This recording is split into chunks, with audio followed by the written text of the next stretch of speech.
Thank you. Thank you. Thank you. Thank you. Oh, you shouldn't. It's great to be here in this wonderful place. Thanks for coming out on a Friday night and missing Place in the Sun. I appreciate that. Because it's on time. I'm Sky Plusing it, me. I love it. You know why? I love it because it's a travelogue, so we see all these places of the world. But I also love it. I've been watching it 5 years. I've never seen anybody but fucking anything. Have you? It's a free holiday, isn't it? Well done and all that. I don't know if you saw it, there's a couple from Chesterfield on just after Christmas, and they walk around Marbella, and that presenter's going, Barry and Caroline have got £150,000 to spend on an apartment in Marbella. Have they fuck?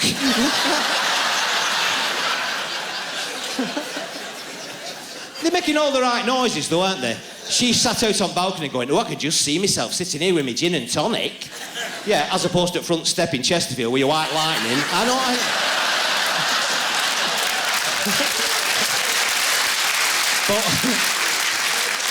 So I've called the tour Laughter is the Best Medicine because I worked in the NHS. Have we got any NHS workers in? Yeah. Hey! Are you happy in your job? Yeah. One. What do you do? A nurse, there you go. There's 90% of nurses are really, really brilliant, aren't they? But there's 10% bit shit, aren't they? We'll get to that in a bit. But also because when I was growing up, my dad, you know when you're feeling a bit, you don't want to go to school? So you go like, oh, I'm feeling a bit sick, I don't want to go to school. And your mum says to you, you want pudding in a bag and shaking up? And you go, I don't, Mum, actually. That's right down the bottom of my list. That's below prunes, that. Castor oil. My dad always used to say, David, laughter is the best medicine. Which is why when I was 6, I nearly died with diphtheria.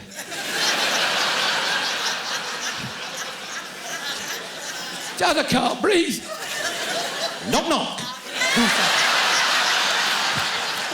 It's not going to work, Dad.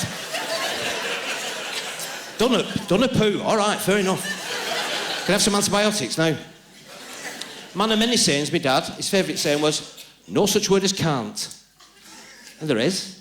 I found it in the dictionary when I was looking up dirty words.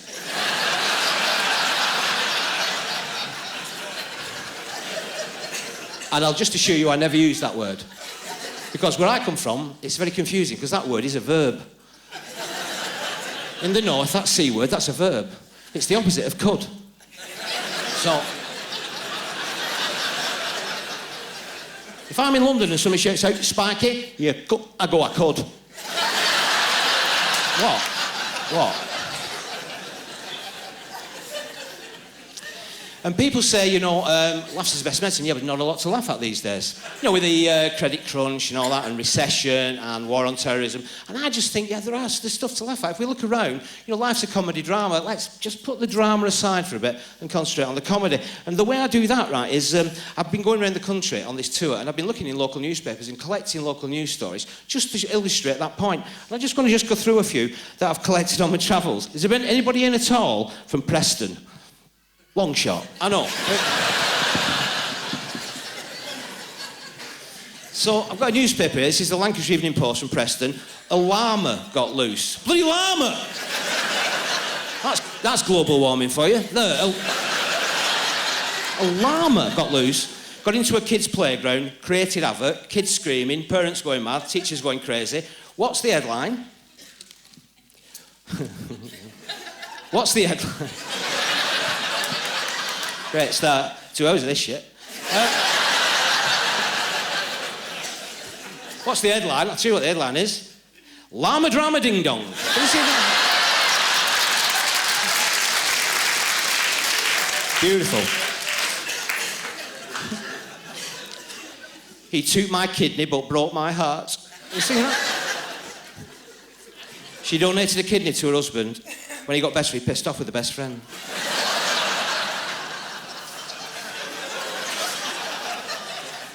It's usually the organ they reject, isn't it? Not the actual person. I don't know if you can see this one. There's a little heading. You won't see this heading on these old people here. It says, pensioners make lovely rugs.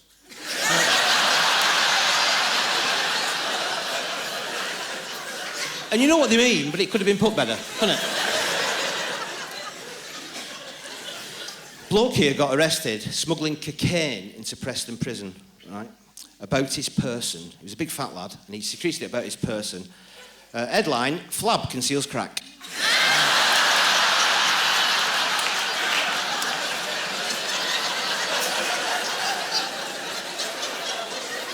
I don't know if you're aware of this, right, but when you have burglars, for some reason, there's this trend, disturbing trend at the moment, that once they burgle you, once they've got all your worldly goods, just before they go out the door, they have a poo in your house. Have you seen that? I mean, I don't mean on the toilet. I mean, you know, anywhere. And psychologists say, well, it's territorial, or it's just like two fingers to you, I've invaded your property, or it's adrenaline or whatever. And it's a disturbing trend. And they poo on your carpet, in the front room, in the kitchen, in the wardrobe upstairs, so you can't find it, you're blaming each other for a fortnight. So, is that you?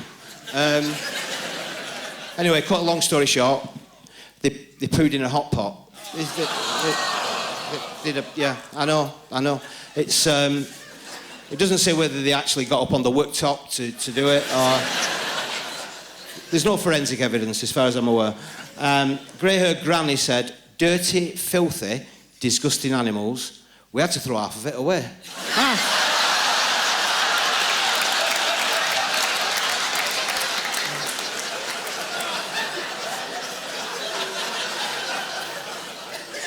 I know this is going to really screw the edit up, but I'm going to take my jacket off early on and put it over... I'm going to put it under here. That's where I put it. Right, so... It's great to be here. I've had a quiet day. I thought I'd stay in and clean my loose change with Silly Bang.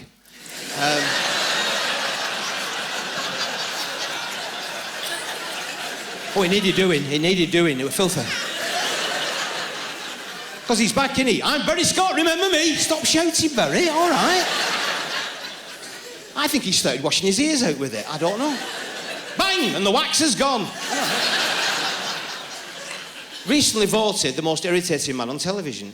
And I beg to differ, I disagree. There's far more irritating people on television. There's the people on the Blame for Acclaim adverts. You all went, oh yeah, don't you? I was walking across reception when I slipped at you dozy fat cow.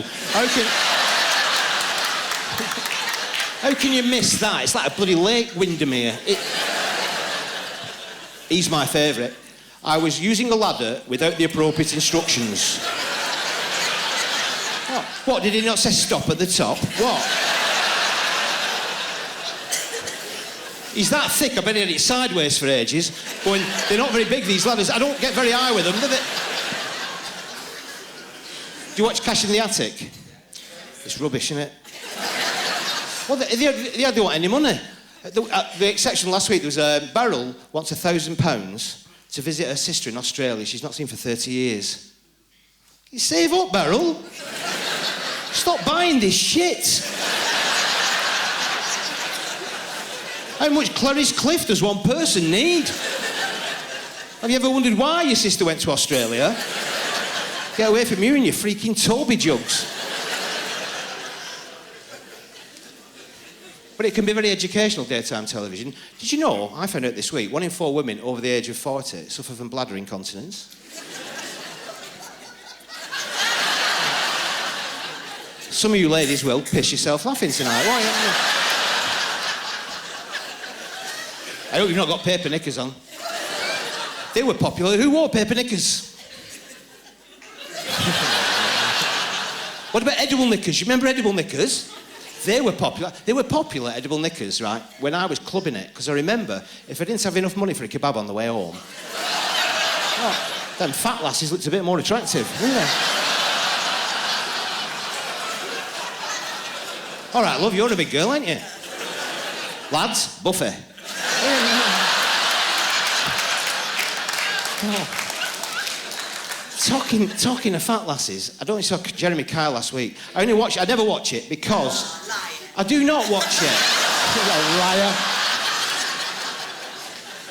I think I have a problem with it in that it pretends to encourage dialogue between these people to solve their problems, and they can't articulate what their despair and what their problems are. They can't string a sentence together, can they, bless them? No, they can't. But I got sucked into it because the girl who was on it was from Chorley, right? And I thought, I know her from somewhere. She was enormous. She was like the Kraken. She had smaller fat people orbiting her. She was that...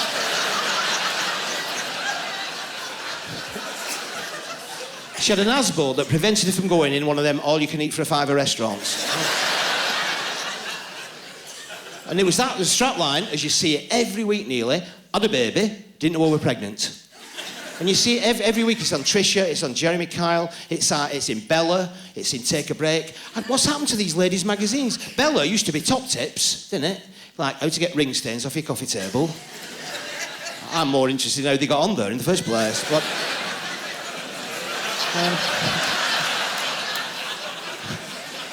they were like knitting patterns, short stories, and that were it. Nice cup of coffee and a biscuit mid-morning. No, nightmare. No, they're horror stories. Last week I saw one. I snogged my dog. What? Help, mum's on fire. I've been trapped in the wrong body. Who hasn't?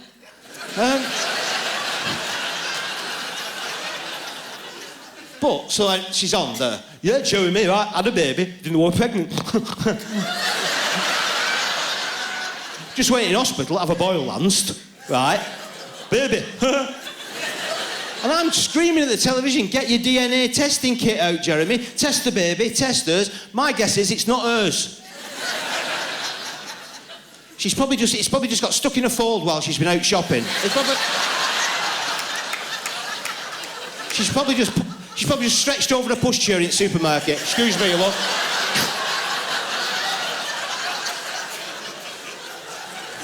Yeah, it's beautiful. Came out fully clothed, but how big?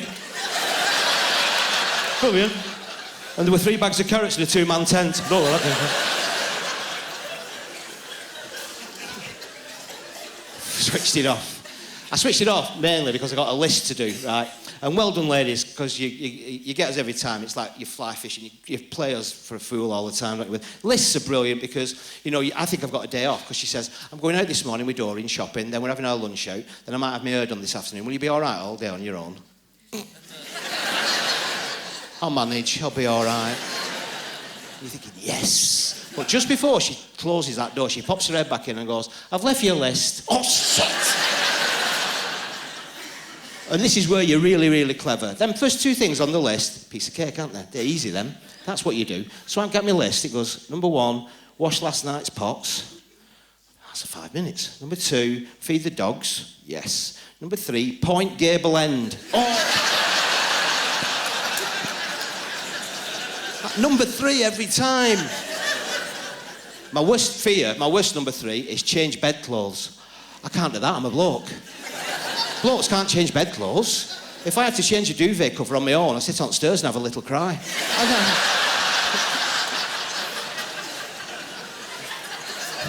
I get a bit of sick at back of my throat. And it's bad enough when you're making the bed with her, because it turns into some sort of race. You're there struggling with your first pillow. She's done 2 and she's on sheets. What are you doing? Have you not done that pillow yet? I can't, it's twisted. You've given me the smaller pillowcase. This doesn't fit, this pillow.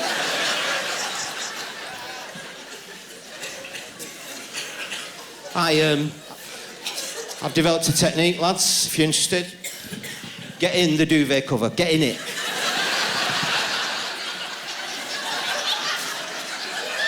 Like a shroud. Stand over the duvet, bend down, get the corners. Push him up, push him up, push him up. Then, just fall on the bed.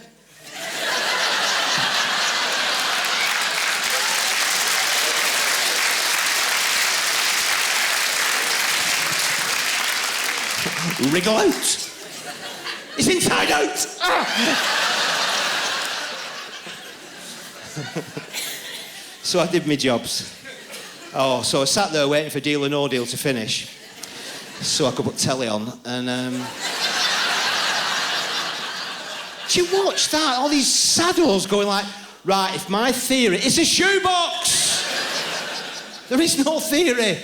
Woman last week said, I'm getting a warm feeling from my box. Are you?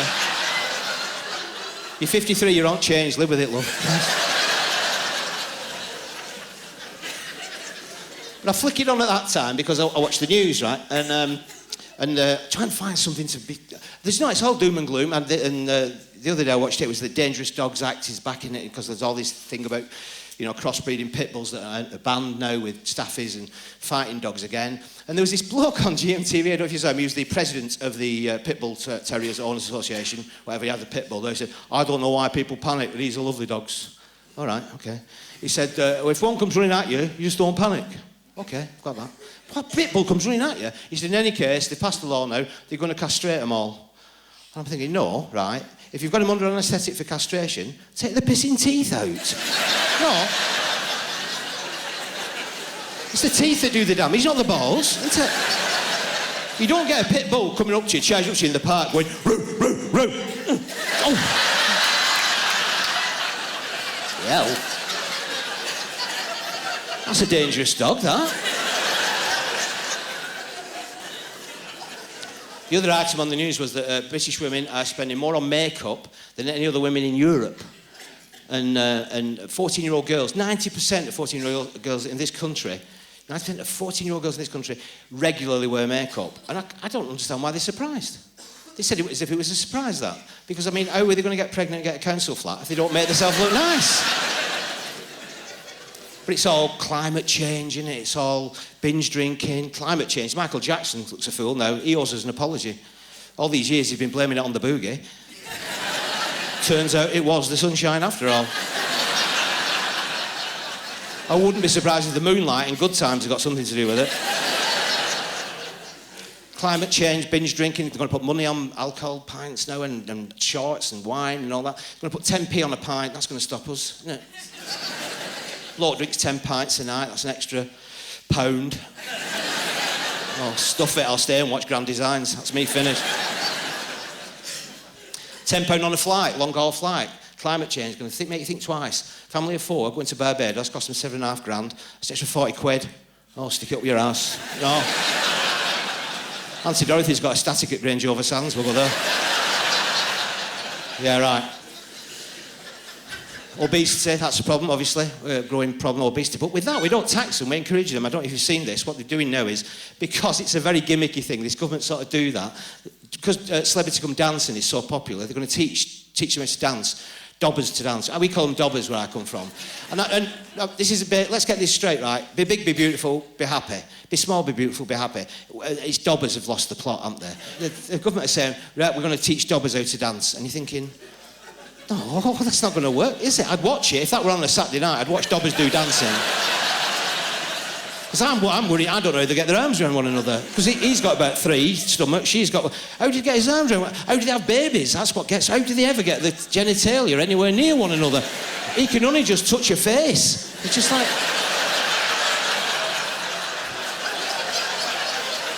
I love you, come here. Yeah. I'm indooring. No, you're not. Yeah, so the government thing is, right, we're going to teach you how to dance. I'm like, no, teach you how to walk first. I'm sick to death of getting run over by Jabba the Hutt on a shop mobility coming out of Greggs. Hurtling through Chorley on her way to Poundland to get a plastic butterfly for the side of her house.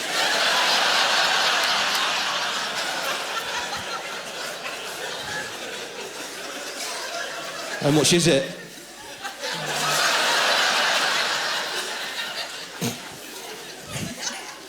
I'd watch it, as I say, but it's never going to happen. There's not enough chiffon in the world, is there?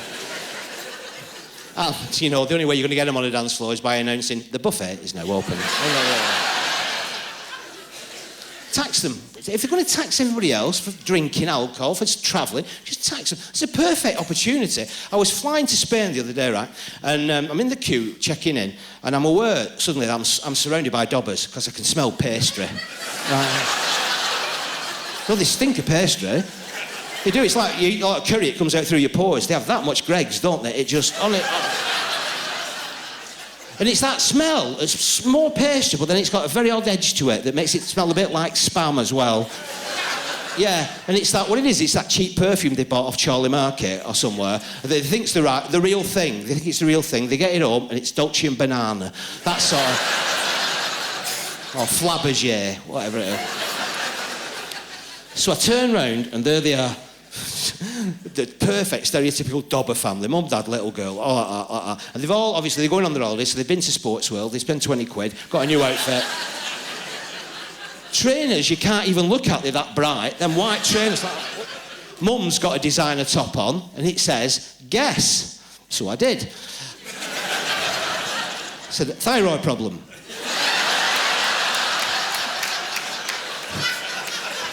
Big bone, greedy fat cow. Give us a clue.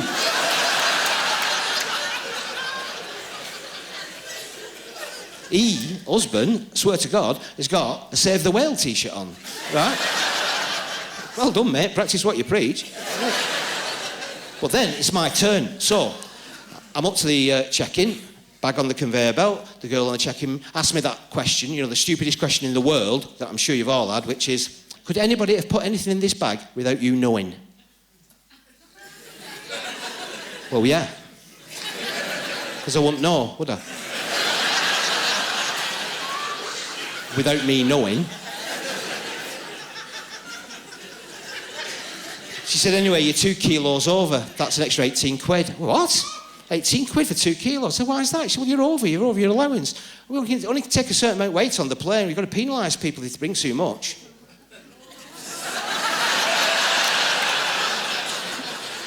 I said, you know what I don't understand? Apart from Chinese writing, obviously. You're going to weigh this lot. I mean, there's an opportunity. They're about 50 kilos over that lot. You're charging me for 2 kilos, even that little one. Put chlamydia on scales. Yeah.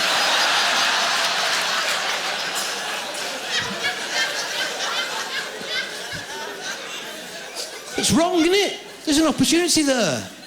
People want to go abroad, lose a bit of weight. But then we're at the gate, and I'm looking round, and there's hundreds of them, because it's Benidorm flight, isn't it? And there's hundreds of them, and I'm just panicking, because I'm a bad flyer anyway, and I'm thinking, do they space them out? Do you know when they go... Do you know when they go aisle window, or would you prefer aisle window? I think they should have aisle window and dobber seats, so you've got dobber there, dobber there. You can't have them all in one place, surely to God. You'll be taxiing down runway, you'll tip up, won't you? I'm looking at them like that, and then things get worse because the announcement comes on that we all read, which is passengers on the flight to Alicante, sorry, there'll be a delay because the engineers have found a small technical problem. Oh, what? You just don't want that. Is it my idea of a small technical problem, which is one at tray tables won't go up properly? Or is it their idea of a small technical problem, which is one at wings is a bit loose? Half an hour later, it's fine to get home. Yeah, but is it? You know, you're still a bit like that. So, right. So we get on the plane, and it's at Blackpool Airport. It's like it says go to the gate, and you go, it's that door there, isn't it? And it is. It's a door with a plane outside. It's brilliant. Well, it's a brilliant airport. And so you go through the gate, and you're going up the steps, and I swear, I'm going up these steps, still very nervous. There's 2 engineers staring into a jet engine, and all of a sudden, they shrugged. You don't want that, do you? Last thing you want to see is 2 engineers going, I don't know. Then this other one popped out from underneath with a big wrench like that and shouted up to the pilot, try it now, Frank! What? I thought, if a nun with a guitar case gets on now, I'm getting off. I am. But you get on, don't you? So you get on, we sit down, everybody's very nervous, everybody's saying the same things, and we take off, and everything's going okay, fine. 10 minutes later, the pilot comes on. He says, hello, it's your pilot, Ben Miller. And we're all, Glenn Miller? He called Ben Miller. Ben Miller speaking. And we've reached our cruising altitude of 35,000 feet. Timed into Alicante today is 2.5 hours. The weather en route is shit! So we're like, is the weather en route shit? Or do you think it's something a bit more serious? Nothing, 10 minutes. And this is a great example of where laughter can diffuse tension. Laughter is the best medicine because we're all panicking. 10 minutes later, he comes back on. He said, I'm really sorry about that. I might have upset a few of you. Never thought, really. But as I was making my announcement, the stewardess came in with my coffee. And she tripped up and spilled scalding hot coffee all down the front of me. So I'm sorry. He said, you want to see the state at the front of my pants? And a bloke behind me shouted out, you want to see state at the back of mine? Yeah. Go him.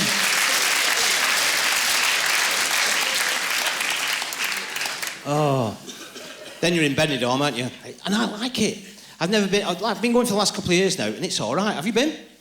It's all right, isn't it? Lovely beach, Blue Flag Beach. Well, 2 lovely beaches. Old town, it's gorgeous. Lots of tapas bars, very oldie-worldy. Lovely. What spoils it now and again is your dobbers, is your Brits. I mean, you've got to hold our hand up and say, when we've had a few drinks in the sun and all that. So this family, I'm there and I bump into them every 5 minutes, and she's on beach now. She's enormous, sat on beach, topless. Oh, I know. Like one breast in sand on either side of her.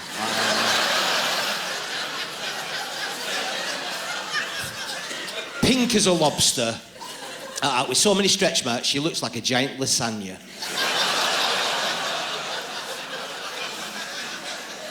And all the lads are there now with Union Jack shorts on, all a bit embarrassing, isn't it? They're coming down prom, more tattoos than teeth. Coming down, and all that. And there's always one big hairy one of them as well, isn't there? Like a giant testicle on legs. and they're intimidating.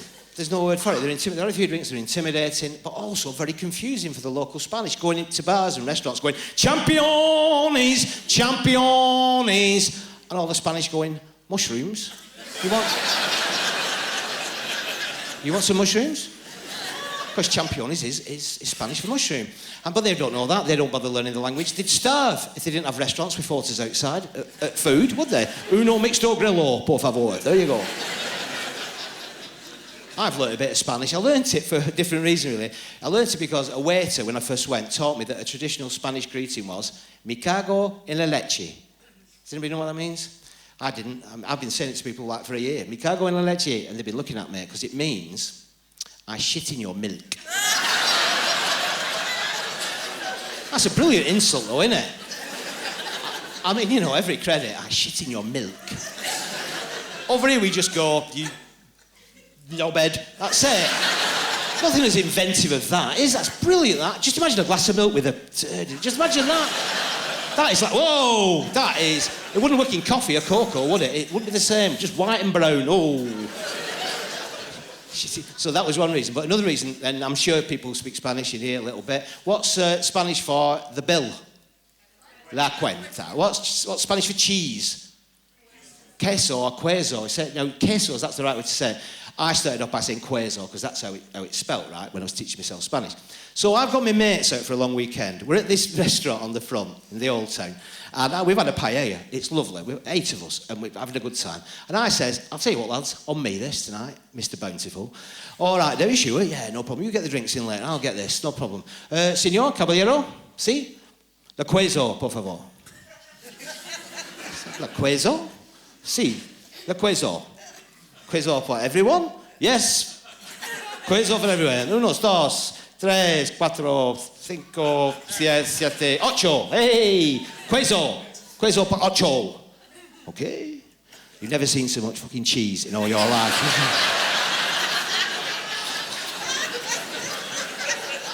Me, idiot, thinks it's a freebie. Look at that. You get a bit of fruit in England. That's brilliant. Look at that. That's like a Sainsbury's cheese counter. Look at that. Eat and eat and eat an hour. Cheese. A friend of mine is now addicted to cheese. He has to wear them Kraft cheese slices like nicotine patches.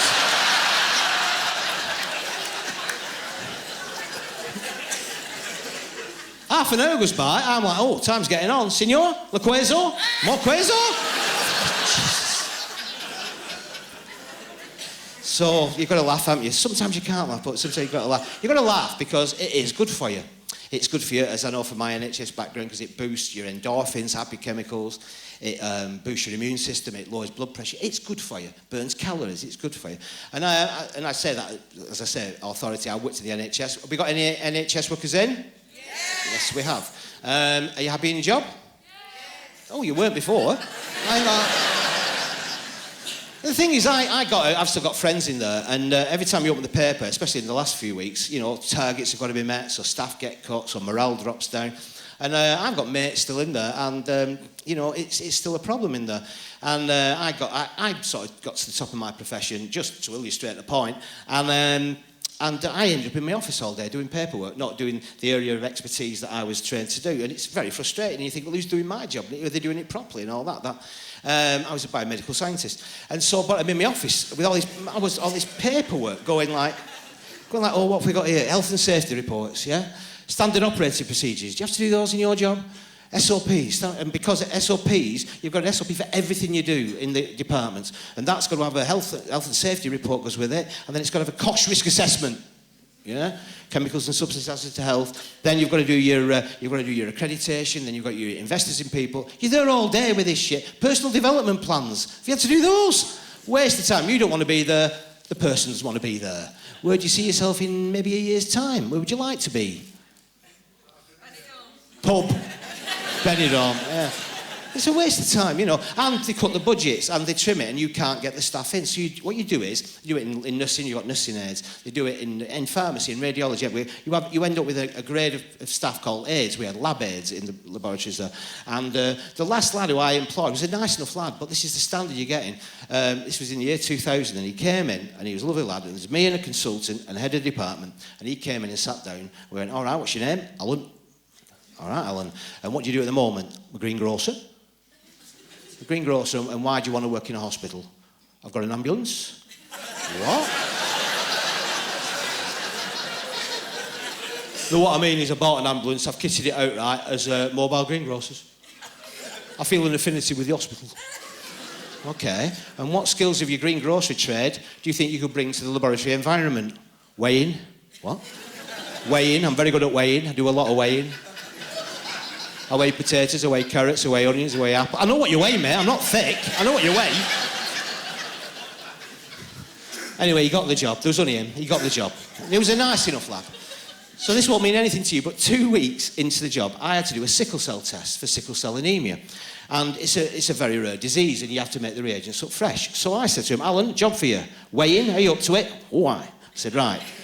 I want 23.4 grams of sodium metabisulfite. Can you handle that? No problemo. So off he goes into the balance room. 5 minutes later, he pops his head out. Dave! Yeah, he said, it's just over. Will that do? No. Get it out of them punnets.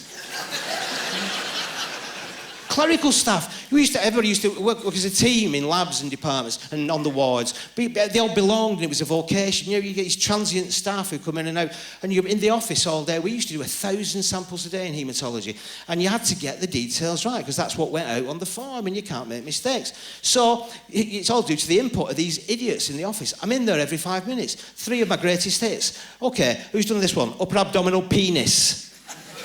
Me. It's pains, upper abdominal pains. Could it not be penis? Oh, let me just think. Hang on. Let me just get back to my anatomy. Hang on. There's your upper abdomen. There's a penis. No. If a man had a penis there, he'd never go out of the house, would he?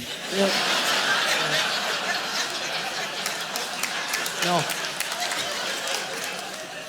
So, next, who's done this one? Lung in groin.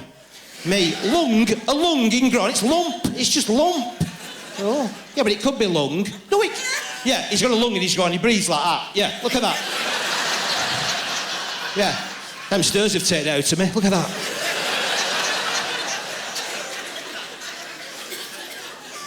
Who's done this one? Rectal mask.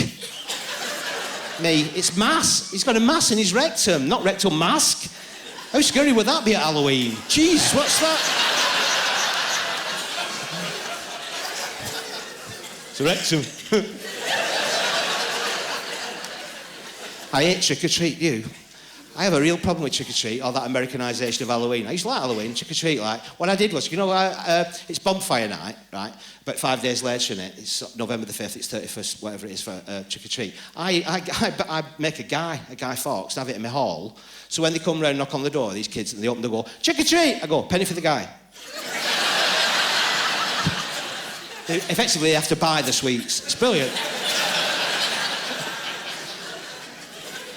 If you hate it like I do, here's my tip. 2 words, laxative chocolate. It's a treat, but it's a trick as well, isn't it?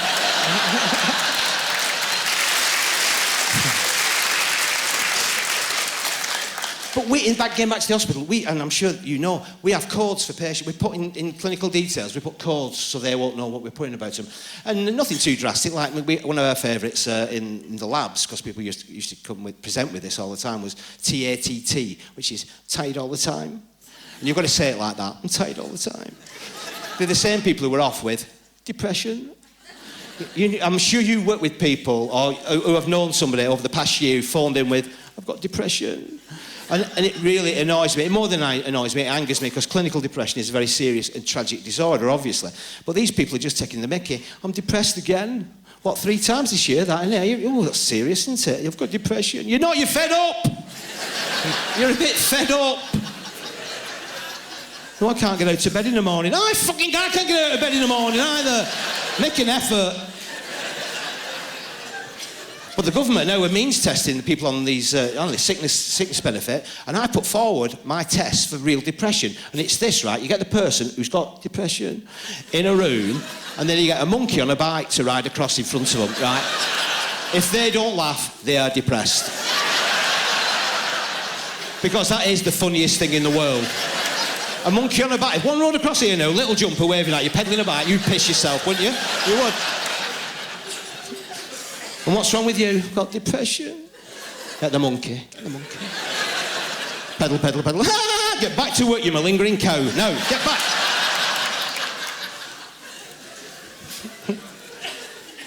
But it's not genuine. So we have lab staff, you've got clerical staff, mentioned before, nurses, angels of mercy. Who could do that job, working all night, you know, and elderly people and cleaning up and dead bodies and it's awful, awful job. But you do get some who are thick. You know, non-vocational, going to the job for all the wrong reasons.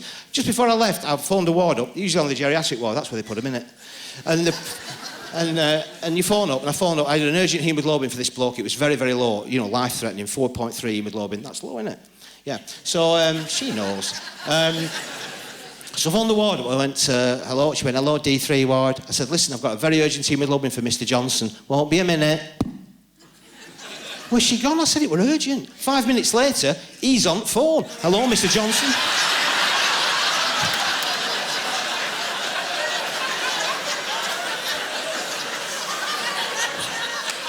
Are you sure it's for me? Well, they asked for you. Walked him down ward with his drip stand and his wee bag. Mr. Johnson speaking. Me and hemoglobin's 4.2. Is that bad? I don't know. I went on a ward doing a bone marrow examination with my consultant. We went on, halfway down, there's a bed with screens around it, privacy screens. And you know how high they are, them privacy screens? There's a man's head over the top of them. Like an old man's head, but he's giving it this. What's going on? So he got this nurse over. He said, what's going on here, nurse? She said, well, the sister told me he's on complete bed rest. So he wanted a poo, so I put him on the commode, but I've kept it on the bed. The poo... He's balancing on a commode on a bed. With it. All right.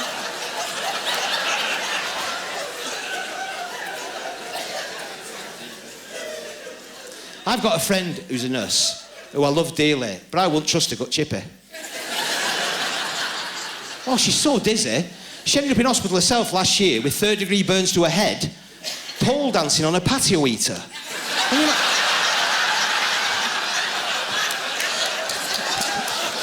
bloody barbecue, she's there. Everybody, look at me, sexy Barbara, look at me, look at me. Poof, what was that?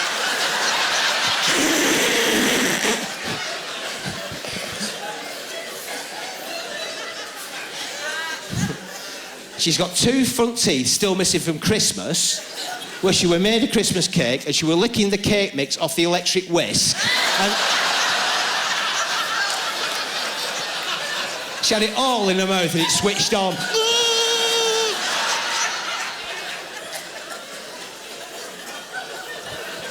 Absolute idiot.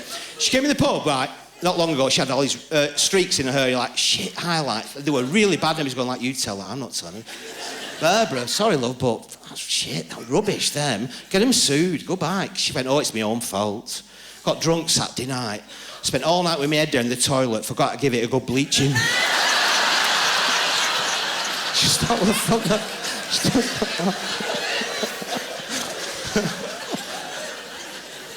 Hey, Her husband left her. Well, her husband disappeared is the correct term. Her husband disappeared on New Year's Eve. And she reported it to the police, and they went, oh, midlife crisis, it happens. He'll be back. He never came back, right? So after about a month, they came round, this young Bobby came round for a statement. And she asked me to go round, so I'm very nervous, please come and interview me. I went, I'll be all right, go round. So this young Bobby came in, I felt sorry for him because, right, he sat down trying to be all official, and he's going, could you tell me the circumstances of your husband's disappearance? Yes, I can. No. Pub, New Year's Eve. He was definitely on the conga line when he went out on the car park.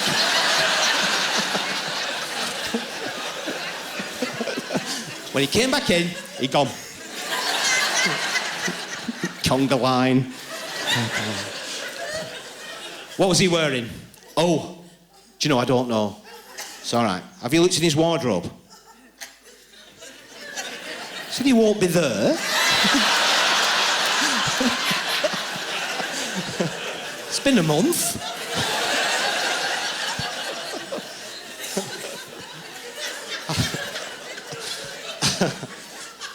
But I've seen it from the other side. I've been a patient recently. I've had a below-the-waist problem I can't really discuss. I got admitted by the thickest nurse in the universe. Took her about an hour to fill that form in. Got right to the bottom. It says, any allergies? I went, penicillin. That's a good one. Thanks. Anything else? I said, well, I don't know if it's worth mentioning, but I'm very allergic to wasps. Do you mean when they sting you?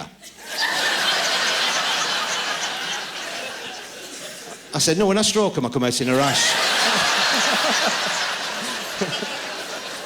Yeah. Yes, yes. When they sting me. My wife had to go in for an eye test recently. She had to put drops in her eyes, okay. And I had to go and drive. She wasn't allowed to drive afterwards. And she filled the similar sort of form in, not as long. And the nurse said to her, a different nurse, different hospital, and she said, religion? My wife said, none. She put none.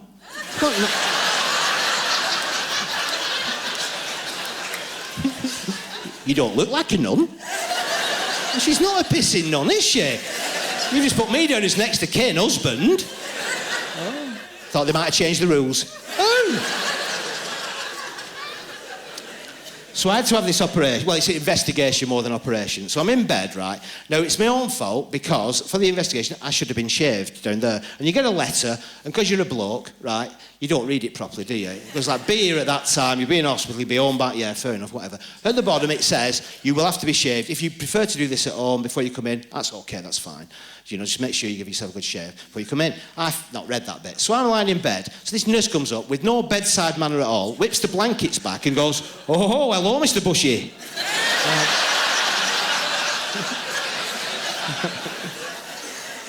Said it's Spikey, actually.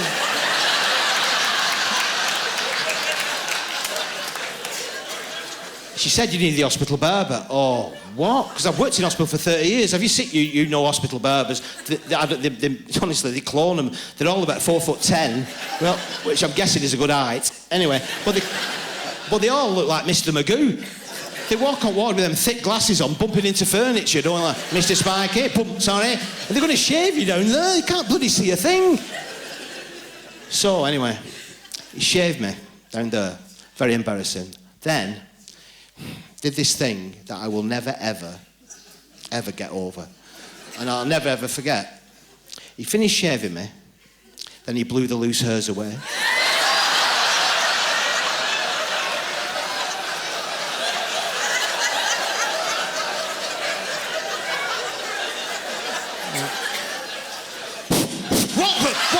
What was that all about?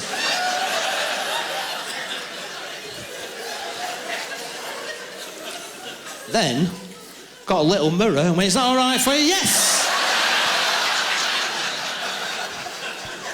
So, staying with the NHS, I keep up to date. No, I do. I read the BMJ and all the papers. I sort of missed the job. Have we got any pharmacists in? No? But no, the reason I was just wanted a bit of justification, because there's a paper recently about Viagra, and it makes you go blind. No. That's funny, blindness, isn't it? Yeah. No, in certain people who it's contraindicated in, like you've got high blood pressure or various diseases, it does make you go blind. And the warning signs are you get what's called blue vision. That's an actual term for it because it's like seeing through a blue mist because it attacks your retina. The high blood pressure attacks your retina, and then junk. It goes down. The shutters come down, and it's awful. Blind. Not only is it awful because you've gone blind, bad enough, obviously.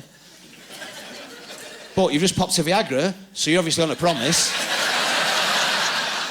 Now you can't find her. Am I getting warm?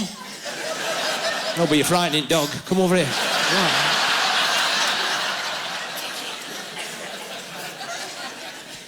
It's still on prescription, Viagra. You can't... I did go to the chemist. I said to him, you know, this Viagra, can you get it over the counter? He said, if you take 2, there's a chance.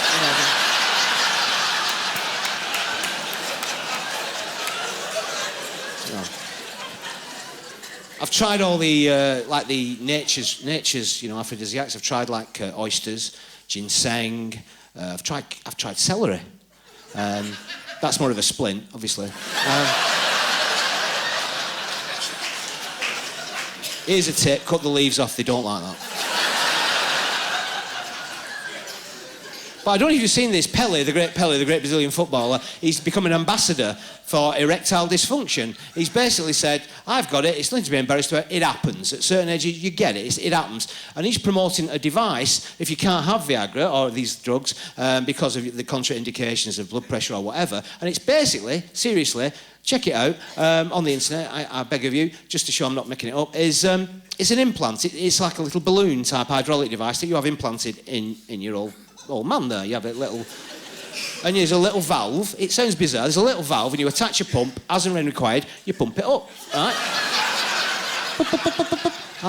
And I'm thinking, brilliant, obviously, brilliant. But I just worry because under those circumstances where you're on a promise, where it's just going to happen, you'd be a real excitement about it, wouldn't you? Be really excited. What if you overinflate it? What if you just... Like, she goes into the bathroom to make herself more comfortable and you're going, come on.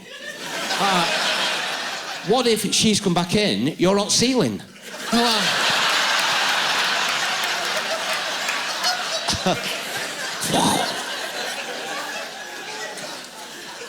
There is an advantage. It would make foreplay a little bit more interesting, I think. Hey. Giraffe.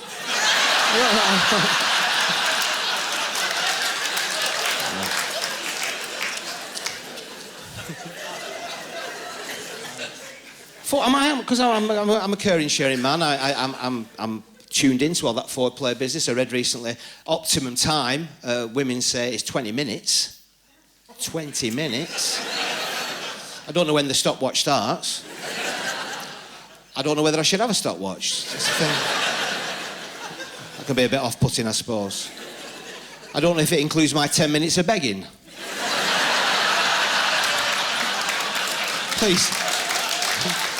Please, turn over, please.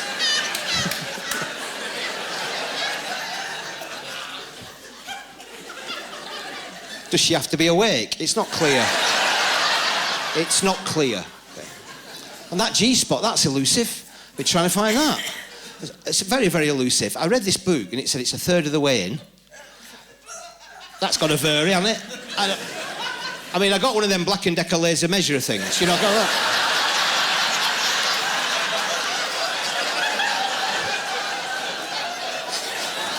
What are you doing down there? Won't be a minute, hang on.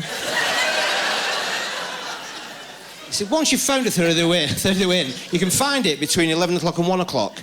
I'm not spending 2 bloody hours looking...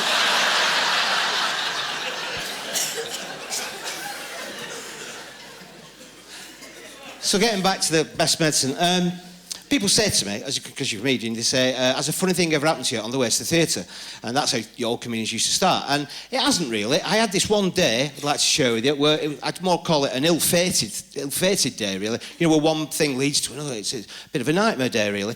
It started off a few months ago. This woman asked me to do a gig in a prison. It's a maximum security prison near us. And she said, I'm phoning from such a place. She said, it's a prison, maximum security. We're having a bit of a show on. Will you come and do a bit? I said, no. She said, well, think about it, Dave. They're good lads. I said, don't think they are, to be honest with you.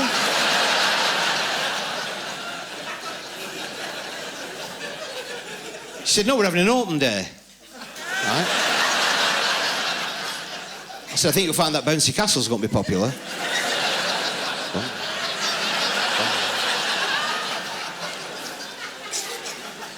I said I'd do it. I said, I'll go and do it. No problem, I'll do it. I'm not doing anything else that night. So, nightmare. So, my wife, that afternoon, I'm thinking, where's she gone? She's gone to the gym. And she's taken the car. She's gone to do that, pilots, whatever it's called. It's not Pilates, it's pilots. You don't see Johnny Depp in Pirates of the Caribbean, do you? Anyway, she phones me up. She says, can you get a lift? Can you get a lift to borrow a car? Ours is broken down. I said, oh, what on earth is the matter with it? She said, there's water in the carburettor. I said, how do you know that? She said, I'm in the canal.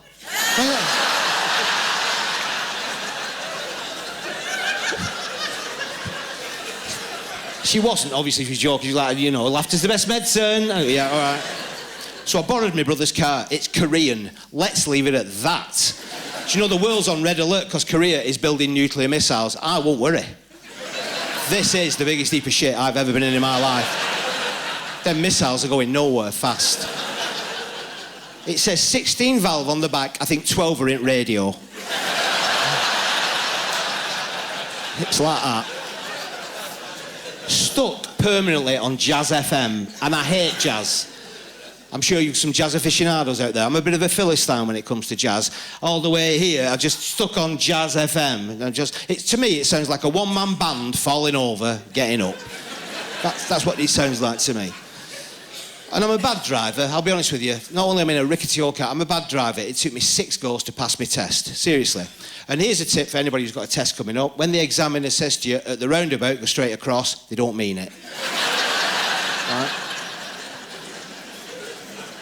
I'm just easily distracted. I'm just signs. I'm like a sponge. I just take stuff in. Like, there's a big crematorium in Bolton on Charlie Hill Road. You won't know. It's called Overdale. And I drove past it, and there's a big green sign outside, and it says, Overdale Crematorium, strictly one way. Like, you'd have thought they'd have just taken a step back and gone, oh, shit, no. The ones I like are church ones. I think, I'm not a churchgoer, but every credit, these hoardings they have outside with these sort of comical signs outside to try and entice you into church, and a lot of thougt's gone into them. And I sort of applaud them for that, because the one you must have seen, the most famous one, and my favourite one, it's got CH CH. You've seen it, and it says, what's missing from church? You are. And that's brilliant, don't you think? I think that's brilliant. That's my favourite. Number 2 is, give Satan an inch and he'll be your ruler. That's clever. Anyway, they had a competition in Charlie, my local church, to design a hoarding for Easter. And I'd have a go. I thought I'd have a go at that. I had an idea for one. I thought, this is mine. You might like this, you might not, but I think it's quite clever. My idea was, Jesus is dead good. Yeah, I know, but it makes you think. It's quite good. Got through to the last 3. Last 3 were having hoardings made up, the big posters made up, so the public could vote on them. Unfortunately, when they made mine up, they couldn't fit all the words on one line. So mine said, Jesus is dead, good.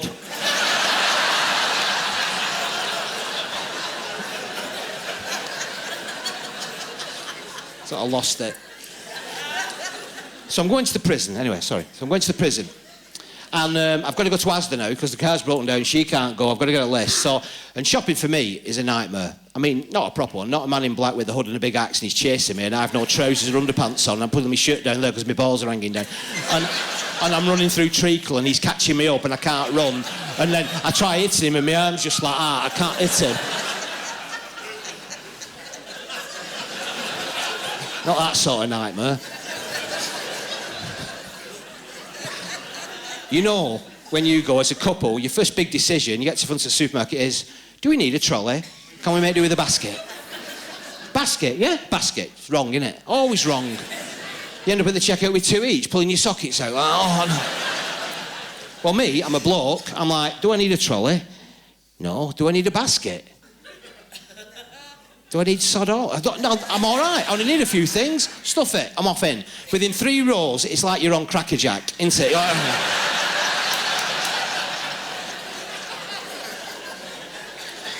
And then somebody runs up to me inevitably and goes, Dave, we're at Black Bin Bags, eh? Eh? I'm like, do you know what? That is so hilarious. I've never heard that before. The fact of the matter is, I've no idea they've changed all the pissing aisles round again. It's taken me 3 circuits, found me stain devil. That's a different story. She says it's mayonnaise, I've got my doubts. Then, you're late. Sod's law, when you're late, it's packed. Checkouts are full. Oh, what? I'm going to be hours. One in the middle, empty. There's only 2 people in it. Straight in there quick, bang, bang. Look at that result, eh? No.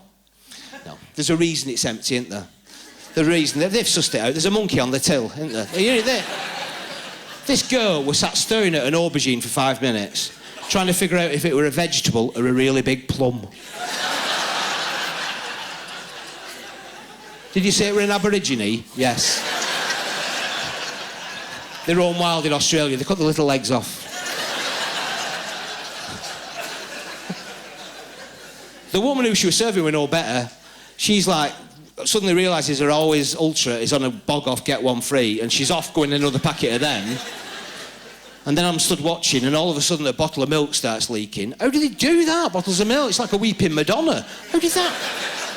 So she comes back, she's off again, going getting that, then she brings that back, and just as she's finishing, she suddenly turned around and went, oh, I need some tongue. I went, don't look at me, love. Okay.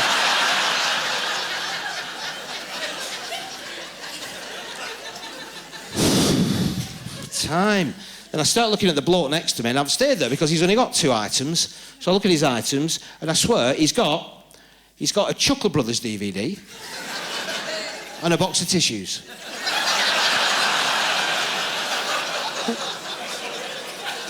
And I know it's probably perfectly innocent, but I've got a really vivid imagination, and I'm like, you sicko. I've got him at home like that with tissues, watching them going, to me, to you, to me, to you. And he's going, to me, to me, to me, to me, to you. I'm sorry, I know. I just have this imagination. Have you ever stirred through a fork and pretended you were in prison? You ever done that? Let me out, let me out. So anyway, I moved. It's going to be a long day. Moved, there we go. And am I glad I moved? Oh, I overheard the best bit of gossip I've ever heard in my life. And I've heard some good ones. Well, overheard conversations in general. And it went straight into number 1, this, and it knocked everything down. I'll give you my others. I was in Manchester doing a gig at the Hilton Hotel. I don't know if you've been. It's very, very posh. It's lovely. I'm doing this awards ceremony. I'm in the bar beforehand, and there's these girls talking. Had a few drinks, a bit loud. I'm listening in, and this girl said to the other, has your Dorian had the baby yet? I said, oh, yeah. Little boy, £8.12. Lovely. What have they called him? So they called him Mark. Oh, but with a C.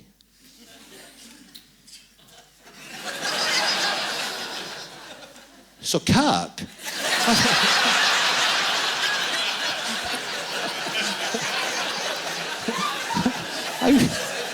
How thick do you have to be to put it on the front? Then this other girl came running in, sorry I'm late. They'd obviously been there for the afternoon shopping, they were going out at night on the town and they'd been getting changed. Anyway, one of them was late and she ran in. Sorry I'm late. Isn't it posh here? I've never been anywhere this posh. How posh is this? So a friend said, I'll tell you how posh is this. They charge you for tap water. She went, please God, tell me no. You're having a laugh, aren't you? You're having a laugh? No, why? She said, I've just had a bath. I'm like,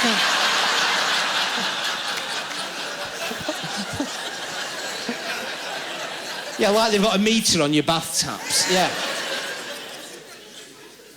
I was in on Charlie Market, and these girls were talking, and one said to the other, she said, oh, did you hear about they found a body? What? Over the laundrette next to Chinese on Market Street. They've what? They found a body? Oh, over at laundrette, yeah. Been there ages. How did they know? Said it was Stiff Richard. Said it was Cliff Richard. What was he doing in charge? No, yeah. As if he was there and he was in his flat over at laundrette, you know. But my favourite ever, right, now I've got to set the scene for this, because I didn't know this girl who was talking, right? I didn't know she'd been to America. I didn't know she'd been to Universal Studios. I didn't know she'd seen a 3D film. More importantly, I didn't know that the 3D film was Shrek.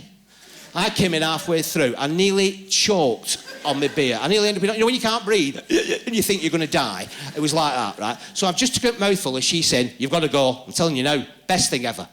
We went to this little place, I sat in this chair, and within 2 minutes I've got this giant donkey coming in my face.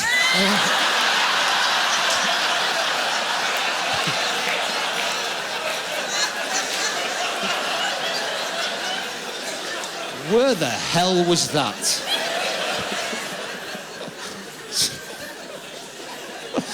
Amsterdam, Bangkok, where were you?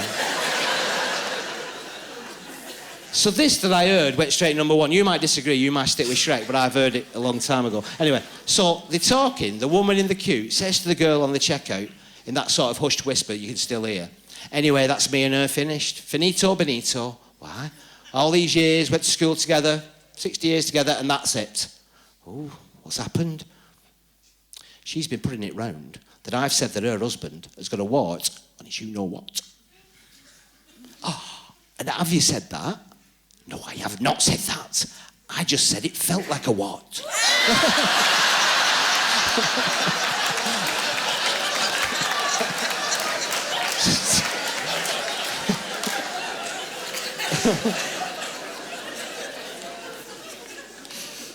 Oh, eh? But it's a strange sort of job. This I get asked to do all sorts of things. I got asked to go and do present some awards, some Ofsted awards at a primary school near me. Have we got any primary school teachers in? Yeah, show me, wave, primary school teachers. Do you do Jolly Phonics? Yeah. You don't, they do, yeah, Jolly Phonics. I want to stick with the Jolly Phonics theme. I saw Jolly Phonics for the first time at this school when I went. I was looking through a window, they gave me a tour of the school. I saw class 1, is that 5, 6, something like that? Yeah, all sat on the floor cross-legged doing Jolly Phonics. I have no idea what's going on. It is the weirdest, surrealist thing I've ever seen in my life. Because Jolly Phonics is phonetics, isn't it? It's making jolly phonetics. And it's teaching children how to pronounce the language and speak the language and understand the language. You know, ultimately, I guess, is to read and write the language. And it's Jolly Phonics. And so they have actions for it, and they have objects for it. So help me out with this, teachers. Help me out. Here we go. So just for demonstration, because imagine you don't know what's going on. Just a lot of little beautiful, wide-eyed, innocent, naive children sat on the floor like that. We'll start at A. What's A? What's the object for A? Ants. It's ants, ladies and gentlemen. It's ants going up your arm. So all these kids are going, she's doing it there. It's ants going up your arm. It's like this. So they all sit there going,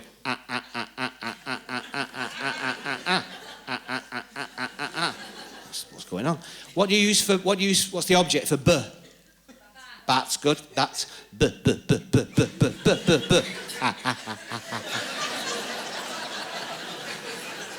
My particular favourite, as it turns out, was the sound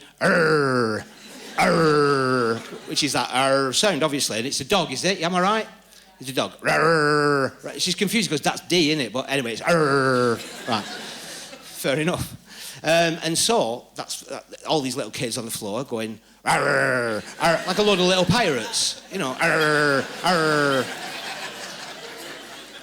So then they put this word up on the board. This is where it gets really surreal. The word on the board was rub, R-U-B, rub. This is where it's important, teachers. You help me out. What's the object for umbrella? It's umbrella. It's putting an umbrella up. It's this. Oh.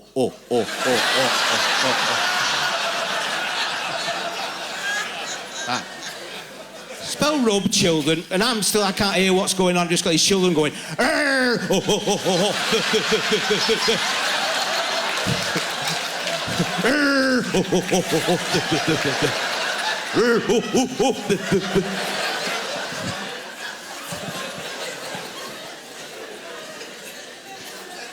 And of course, not supposed to stream children anymore. Not supposed to, separate them out. Everyone gets the same. But they do, don't they? They do. You look at her smiling. They do it in subtle ways. They have tables. My mate's a teacher. I know all the inside stuff. They have tables, don't they? They have, they might do colours. So the green table, put all the children on the green table who are going places. Go ahead, they're the promising students. They're going to be off, don't worry about them. Orange table in the middle, like traffic lights. Orange in the middle. Might go, might not. Difficult to say at the moment, who knows? If your kid comes home and says, I'm on red table, shit. Forget it. Some schools use animals, don't they? Some schools use animals. So you got the cheetahs. They're going.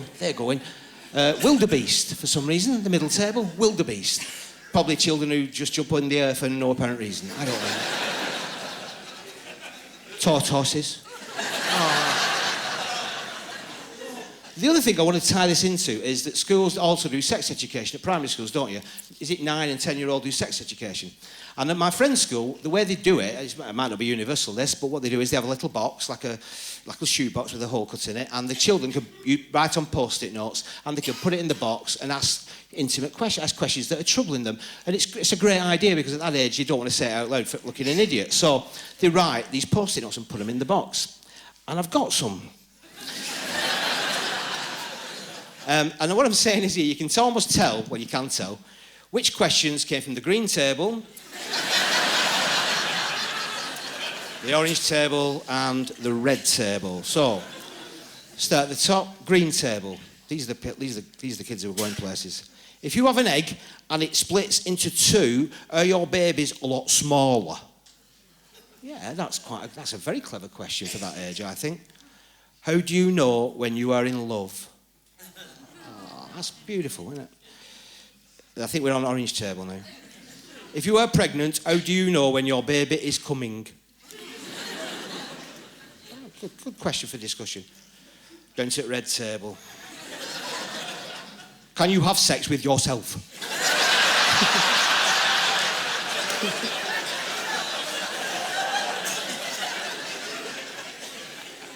Can you be born with a willy on your head?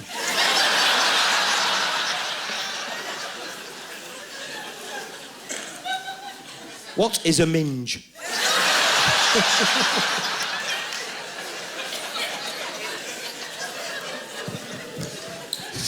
Fantastic. And I don't know what you're like down here, but my friend who works there, he loves it. He's always ever wanted to do is be a primary school teacher, and he's very good at it. But he feels hamstrung by a lot of the political correctness that's invaded, well, everywhere really, but especially the classroom, especially when it's 5 and 6-year-olds who still don't have any prejudices and don't have any, discrimination about them. And then all of a sudden they get confronted by these decisions like, can you do Bar Black Sheep? No, can't do it. Most places I go in the country can't do Bar Black Sheep anymore, and I just think that's a bit mad.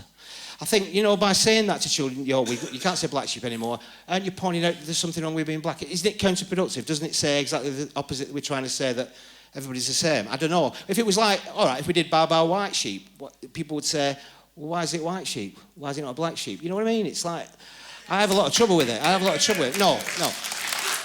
But, so they've changed it. And not only that, let's just get back to it for a minute. See, this probably won't end up on the DVD. Let's get back to it for a minute, because also it's not universal again. So some schools in some areas do Bar Black Sheep and some don't. So these children play together and then want to know why they can do black sheep and they can't. And it's just confusing and wrong, right? So let me just ask you now, what do you do instead of black sheep? Woolly sheep.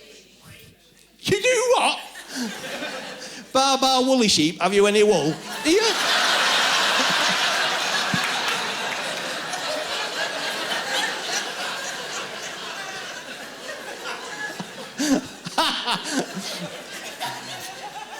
Have a stab in the dark. Sorry, spectrum, can't say dark. There you go. No. The reason I say spectrum is, a lot of the country, I think somebody said it here, does anybody do rainbow sheep? Yeah, rainbow sheep. Bar rainbow sheep, because there's thousands of them bastards about, aren't there? That's not going to mess with a 6-year-old's brain, is it? Rainbow sheep, every colour of the rainbow, can't offend anybody. I think you'll find black's not in there.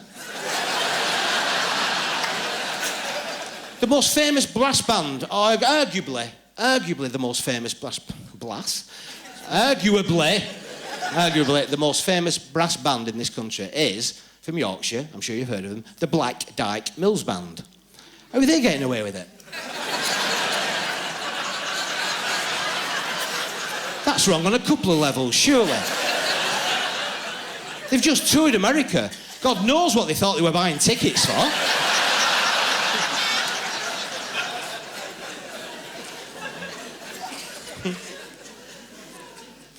And people say to me quite often in interviews and stuff, were you the class joker at school? You've ended up doing this. And I wasn't. I was quite studious. And it's really weird because I'd never really thought about the class joker until somebody asked me. And by coincidence, I met him about a year ago when I was writing the act. And he was a lad called Derek Rigby. And he was a class joker because he was bullied. It's a pretty standard way of things happening, is it? Very stereotypical way. He was bullied, so we wanted to make us laugh, so we accepted him. And we say bullied, we didn't bully him a lot. We just called him names and took his glasses off and burnt his arm with the sun. That sort of thing. Yeah.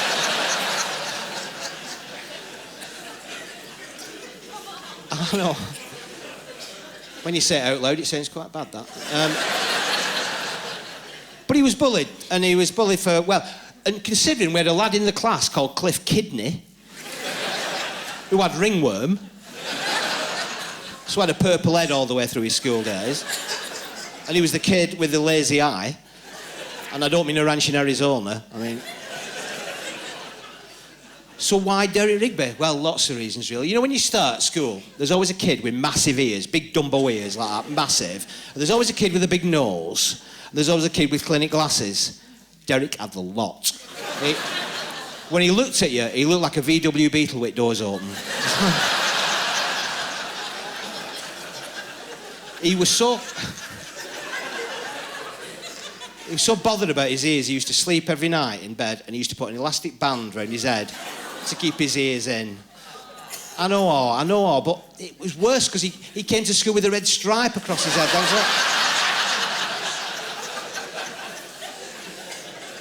And it snapped one night and nearly had his eye out. And Derek Rigby couldn't say his R's. I know, so he was Derek Rigby. And you shouldn't laugh, but it's piss funny, isn't it? It is funny. And you're kids, aren't you? So, yeah, Derek Rigby. So he had the Derek Rigby, he had the ears, he had the glasses, he had the nose, he had a big patch on his eye one day because he put his eye out. He's like, I'm a pirate. Don't make it worse, Derek. He also had a nut allergy. This was the clincher, really. Because in those days, people didn't know a lot about nut allergies. You know, it's obviously very prominent these days and well recognised. But in those days, nobody knew much about it. And his parents sort of overreacted, in a way, quite understandably. But they made him a badge that he had to wear all the way through school.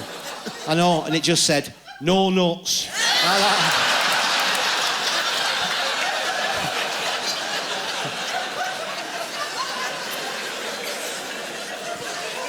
I know. He didn't stand a chance, did he? And he so wanted to be in the gang. When you reflect on it, it's bad, isn't it? It is. But he so wanted to be in the gang. He would have done anything. In fact, one day we got an air rifle off somebody's older brother. We inherited this air rifle, and we tried shooting pigeons with it. And we thought we were hitting them. There were a few feathers down again, but the pigeons were just going like, piss off. And we decided we needed to test this air rifle. And this is a long time ago. This is before Quincy. We decided that one of us should put a load of jumpers on and a blazer, and then the other person should shoot them, and we'd see how many layers it went through, the pellet. I mean, this is pretty advanced. This is forensics science, this. Way before CSI, anything like this. So we just heard, we had this plan, and then we heard from the periphery of our crowd, I'll do it, let me do it. Derek, let me do it. Shoot me. All right, Queen's Park after school. So he turned up. Now, the one thing about Derek was he was always smartly turned out. His parents looked after him. Smart blazer, little grey pants, little short pants and socks up to there. Brilliant. And let's shoot me. We gave the park after school. Right, take your blazer off. I took his blazer off. Everybody give me your jumpers, lad. Took our jumpers off. Oh, he put all his jumpers on. Blazer back on, blazer back on. Right, are you ready? Yeah, go and stand over there, Derek. Right. So I shot him, right, in the leg.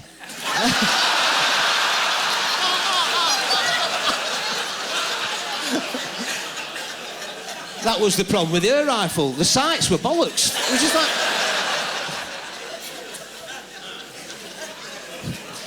But then he started making us laugh. And he became part of the gang, slowly but surely. And he made us laugh, I must say, because he said stupid things. It wasn't he was funny, he was just thick. And he said, really, and he'd make us laugh, and then you could see him going, what? He had no idea.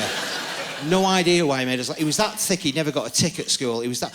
The first time ever we noticed it, we were in class, and this is like, God, we first started primary school, mental arithmetic lesson. I used to hate, did you hate mental arithmetic? You don't pick me, bloody hell. So the teacher says, Derek Rigby, 9 plus 4.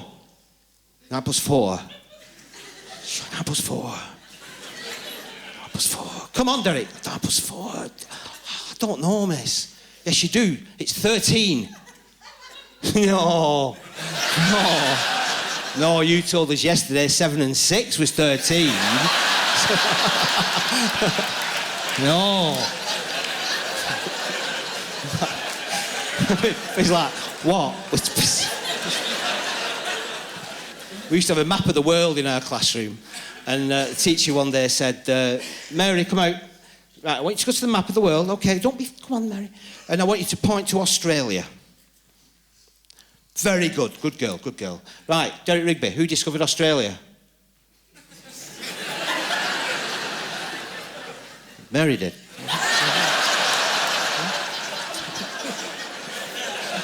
What? Then he started trying to make us laugh and have joke. And it didn't work most of the time, but when we'd have school reunions now, we always talk about 2 classic things that Derek did, when he really came good.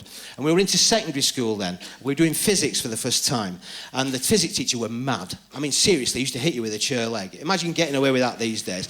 I can't tell you what he would call for legal reasons, but he was married to a woman called Mrs. Forsyth.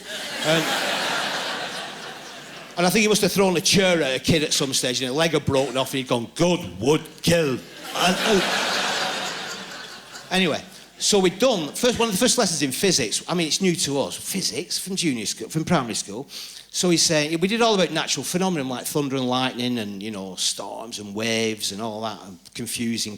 We were lost completely. So he said, OK, you're at secondary school now, children, so we're going to have a bit of a discussion at the end of every lesson, see what we've learned from it. And from what we've learned, we talked about thunder and lightning a lot. So on the study of thunder and lightning, what would you say, looking at thunder and lightning, what was fastest, the speed of sound or the speed of light? You boy. This lad, Cliff it was. I think it's sound, probably. Do you? Why do you think that? Well, as soon as you say something, you can hear it. Huh? What? You say something, hear it. Say, hear it! See? Straight away. Say, hear it! Anybody else? Yes, little girl there. I think it's light, probably. Why do you think it's light? Well, as soon as you put the light switch on, it comes on. Light switch on, comes on. It's like, has anybody been paying attention here?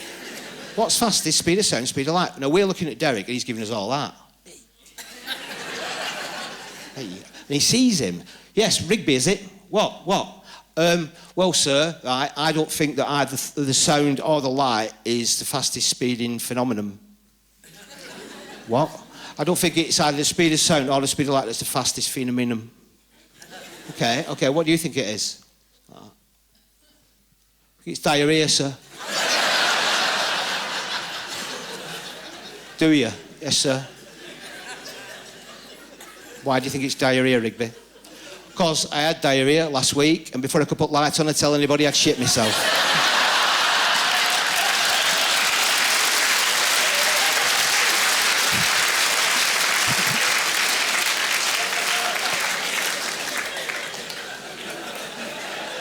Detention.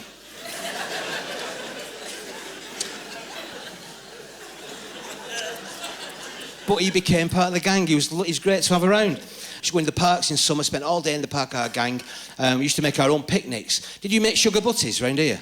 Yes, sugar butties. You didn't have a lot of money, but you always had some sugar, didn't you? Some butter, some bread. You always had that there ready. And you'd do that, you'd make your sugar butties, you'd wrap them up in your bread paper. That bread paper in our day was all like that grease-proofy, shiny bread paper, wasn't it? Pop, can't afford pop. Can't afford Corona, flipping it. Corner shop, get some kale-eye, yeah? In a bottle, tap water, shake it up, pop. American cream soda, there you go. Penny tray, let's get some chews, some fruit salad, some blackjacks, probably can't call them that anymore. Some woolly jacks. Have some woolly jacks. Woolly jacks. Cinder toffee. I used to love cinder toffee. If you've got enough money, frozen jubbly. Oh, frozen jubbly.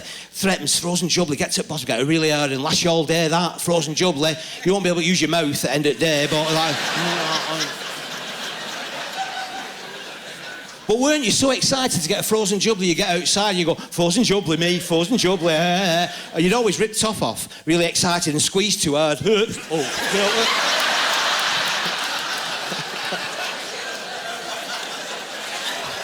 Could never get it back in properly. Bit of dog shit, look at that.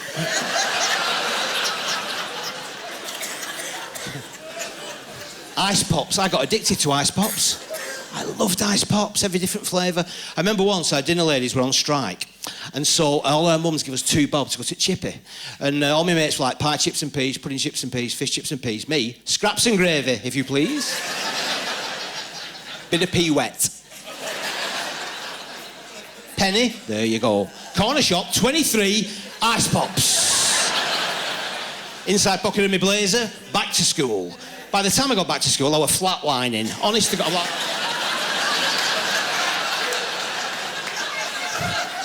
school nurse is freaking out. He's no pulse. He's no pulse. I think I found the problem. I was nearly killed by Mr. Freeze. We didn't have modern day sweets. They have such a selection of Kinder Surprise. I have a problem with that. I don't think they should call it that because it's not a surprise. It's not, it's a plastic toy you assemble. That's not a surprise. I mean, if it were a mouse's head, but you know. I mean, a proper surprise, that's what you want, don't you? If it says surprise, somebody's appendix. Jesus, what's that? Make it a surprise. Off you go to the park, don't you? Got your picnic, it's a lovely day, going to make innocent fun, going to make your own fun all day, get there. But as soon as you got there, I bet you, in your gang, as soon as you got there, in those days, you set everything out, there was always one kid, as soon as you got there, went, need a poo. Wasn't there? Middle of the park, away from anywhere, need a poo. Predictably, Derek Wigby, I need a poo. Why didn't you go before, Derek? I didn't want to go before, did I? Want to go now. Well, go behind that tree, right? You got any toilet paper? We're 8. It's not on list. Give us some of that bread wrapper. That's no good. That's like grease-proof paper. That's just going to redistribute it. That. You can't use... Whoa, you can't use... I'm just reporting the truth, but Derek Rigby once pooed on his braces. Little grey pants, braces, went behind a tree, dropped them. Braces...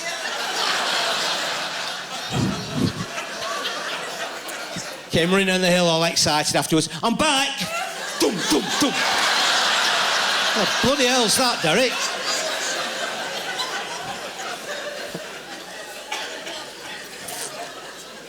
Made our own fun all day, though. Right, having your sugar butties, lying on your back, just looking at clouds, shapes of clouds, didn't you? Polar bear there.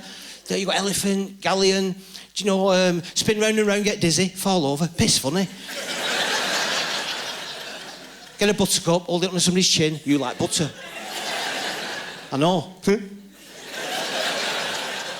Collect caterpillars, put them in a jar, watch them die.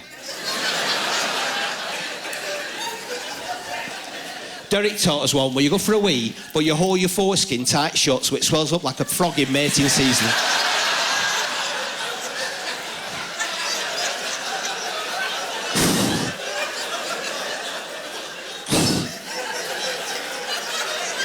Jeez.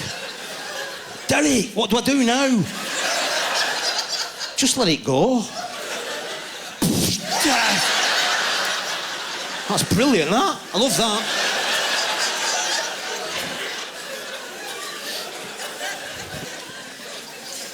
Make your own fun. We should do it these days. We're a bit more too restrained, much too restrained these days. I think during the week, you must, at some stage, find an opportunity where you could say something funny or do something funny, and you just go, no, I better not. You should do it. You should go for it. Seize the moment. And I'll give you some examples, tried and tested examples. Please do at least one of these, some of it. So the first one is, when Debenhams have got a big sale on, right, and they've got a Blue Cross sale on, they pack so many clothes on a rack that you can hardly move them. Go and hide behind a rack.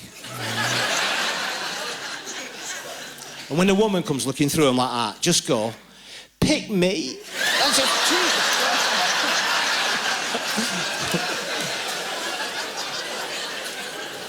Or go into the changing rooms at Debenhams, put the curtain across, when an assistant walks past, get your head about halfway down and go, excuse me, love, can you get us some paper? There's not in this one. What?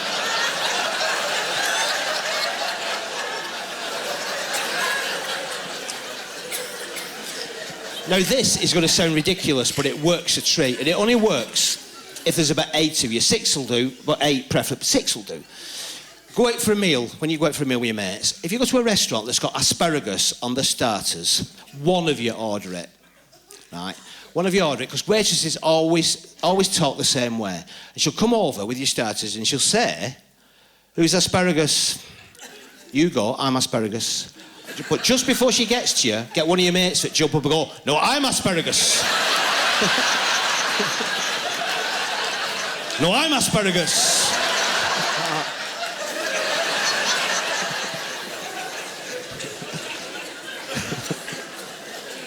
Or, on your next flight anywhere, once they've served the drinks and the food and it's all gone a bit quiet, just press your call button. When the stewardess leans over and goes, yes, go, no, I can't fly a plane. What makes you think I can fly a plane?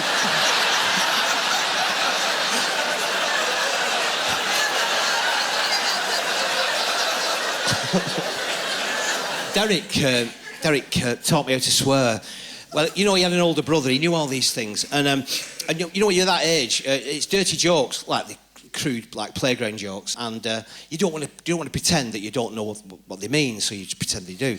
And so his first joke was, I always remember, was, Dave, what's the difference between an egg and a wank? Don't know. You can beat an egg. Oh yeah, that's funny. That's hilarious. That's hilarious. You don't get it, do you, Dave? I do. You've not had a wank, have you? Yeah. I've had nearly 4.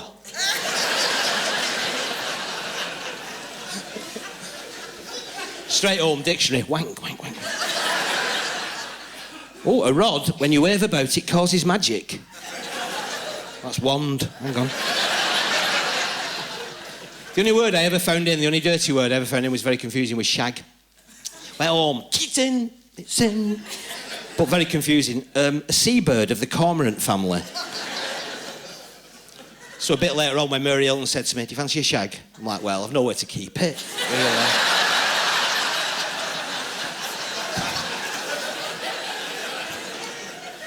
Still can't look at Mary Ellen, I'm so embarrassed. You know, talking about laughter being the best medicine, everybody, all my mates laughed at me because, and I still can't laugh at it really, it's just so embarrassing. And we have those moments, don't we, where it's a bitter pill to swallow when I say the best medicine, because it happens to you and you don't see the funny side for years. And I'll just give you an example, quick example. And it was, we were on that holiday to Spain with my mates, we went to see a place called Guadalest. I don't know if you've been, it's just inland from Benidorm, nice little town, bit commercialised, stayed about an hour. Driving back, it's 30 degrees, it's scorching, right? So we see a little shack on the road, San Miguel, get in. So we pull in, pinting it. I have to point out at this stage, I'm dressed like a prick. I don't say that lightly, I've had a midlife crisis, I bought some surfing gear. I look ridiculous, I've seen the photographs, I look ridiculous. And that's going to come into play, because I'm there with my shorts, my billabong or rip curls or something like that, and my baggy t-shirt and all that. So I suddenly realise I'm bursting for a wee. My bladder is about to rupture, because blokes always leave it too late and end up walking to the toilet like that, don't they? So I go to the bar and I go, Señor, ¿dónde están los servicios? I speak a bit of Spanish. He didn't, he was from Burnley, but... What? Toilets, mate. Toilets, you're having a laugh, aren't you? It's a shack, just go around the back there. All right, okay. So I go around the back and I think, I can't just wee it in the open. There's a little, like, shale thing like that. So I look down it. It's about a 200-foot drop at the end of it. I thought, oh, my God, I'm going to do it. I risked my life just so nobody see me weeing. How mad's that? How sad's that? But we do, don't we? We don't like being seen wee. French do it, Spanish do it, no problem at all. I can't do it. I've got flip-flops on. I'm now slipping down this... just to get out of view. I could die, but I don't care, as long as nobody sees me weeing. So I get about halfway down, I've got to hold on to this bush, just for safety. I'm like that. No. So I pulled the cord on the top of these stupid surfer shorts, and it went into a knot. Boom. Oh. I mean, you can't undo them sometimes with two hands, never mind one. I've only got one hand. Oh no. Don't panic. I know what I'll do. I'll get it down my pant leg. Oh, you stupid old fool, you idiots! Why have you bought these stupid shorts? I can only get them to there. I'm nowhere near there. So now I'm doing this really stupid thing. I'm jumping up and down on the shale in my flip-flops, trying to get it out the top of my pants. Like that. Pulling the cord on the top and trying to get it out. And finally got it out, just the top. Like a little Duncan Goodhue. Like a worm in a polo neck jumper. Well, without the sleeves, obviously, that'd be ridiculous. And of course, now, it's coming out with some force. Oh, but it's coming straight up, isn't it? It's coming like...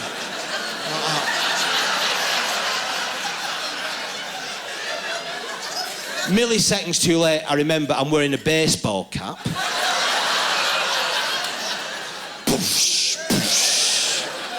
I know. Went back to the lads. What's that, Dave? It's piss.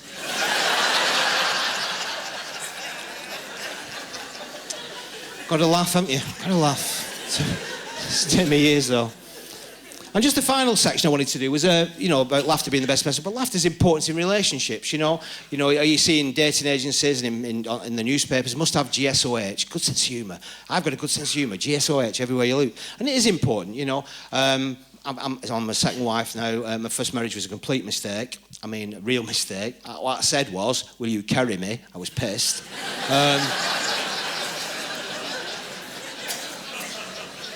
So we get on along all right. We've known each other a long time, and we've both got a similar sense of humour, and that's important, but it's so unpredictable, isn't it? Male to female. Some days I can say something funny to her, and she'll laugh. Another day, it's not funny. And it's that unpredictability.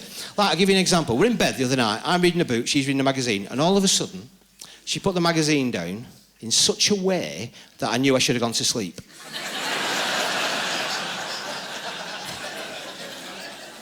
I've been thinking, oh, shit. I've decided I want to be cremated. I said, all right, get your coat.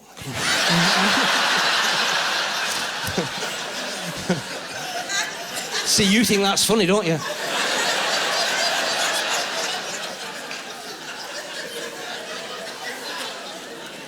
She says, I've been thinking though, no, seriously. You know what's coming. If I died... Oh, no, I know this one. If I died, would you get married again? Oh, trick question. No. So what's wrong with being married then? Oh, no. Well, maybe I would. Who knows? In time. Can I go to sleep now? Maybe I would. Who knows? It's theoretical. No, really, seriously. Would you? All right, yeah, maybe, yeah. Would you live in this house? Oh. No. Yes? Yes, no. I'm not sure. Maybe yes. All right. Would you sleep in this bed? Oh, I know this one. This is easy. No, definitely not the bed. Too many memories, passion, love, romance. Definitely not the bed. Oh, I'm glad you've said that. That's lovely. Thank you. It's all right, no problem. Would you let her wear my shoes? No, she's a size 6.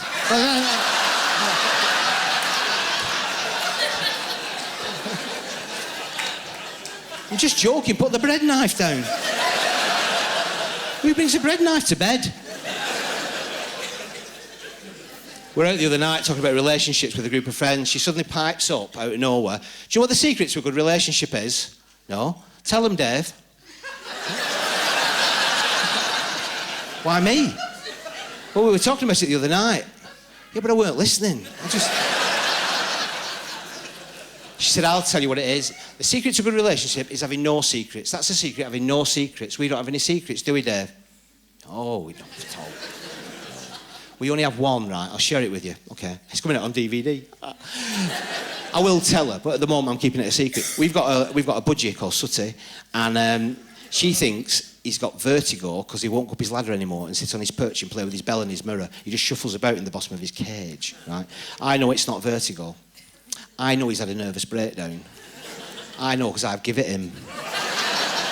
I'm not proud of it, believe me, I'm seriously not proud of it. It just happened because I've been to the pub watching European Championship football. I came back because it were extra time, got a can out of the fridge, she's gone to bed. I'm there, here we go, extra time, exciting. He's tweeting in his cage like a bastard.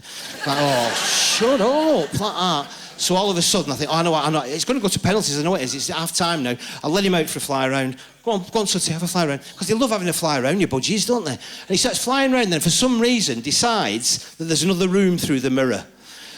I mean, I know that's the idea of them when you put them up to create that illusion, but this budgie just starts going bump, bump into the mirror. I mean, I don't know why he doesn't try and avoid the budgie that's flying straight at him. I don't really...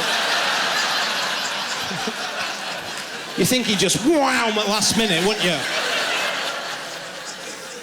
Then, for some reason, he starts dive-bombing me head. Thinks that's funny. It's penalties, so I got hold of him, and I went, and we've got a globe in our house of the world, and I just spun it and held him over it for a bit, right? For a laugh, and he's blown his mind, the poor thing. I know it has. He's gone, I'm too high now. What am I doing up here? I'm a budgie. That's South America. That's South America. Oh.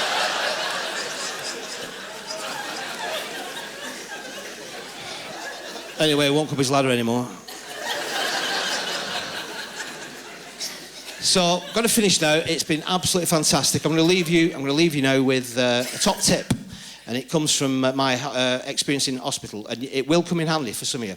When I was in hospital, I had to have suppositories, right, and big uns, and they give you this lubricant to go with them. I mean, real proper lubricant, real sticky lubricant, because they are quite big, right? This is my tip. When you insert them, you've got to do it at night before you go to bed, right? Take my advice, seriously. Before you insert them, make sure you take your shoes and socks off first. Right? Don't do it the other way around. Don't pop it in and then boom!